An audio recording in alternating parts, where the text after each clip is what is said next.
Man shalla yura'i faqad asyrak. Wa man shama yura'i faqad asyrak. Wa man tasaddaqa yura'i faqad asyrak. Rawahu Ahmad. Sayyidina Syaddad bin Aus radhiyallahu an berkata, saya mendengar Rasulullah sallallahu alaihi wasallam bersabda, siapa yang bersolat untuk menunjuk-nunjuk, sebenarnya dia telah menyekutukan Allah.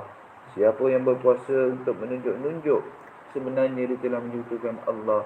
Dan siapa yang bersedekah untuk menunjuk-nunjuk, sebenarnya dia juga telah menyekutukan Allah. Hadis Muslim. Sayyidina Syaddad bin Aus radhiyallahu anhu berkata, saya telah mendengar Rasulullah sallallahu alaihi wasallam bersabda, sesiapa yang bersolat untuk menunjuk-nunjuk, sebenarnya dia telah menyekutukan Allah. Siapa yang berpuasa untuk menunjuk-nunjuk, sebenarnya dia telah menyekutukan Allah. Dan siapa yang bersedekah untuk menunjuk-nunjuk, sebenarnya dia juga telah menyekutukan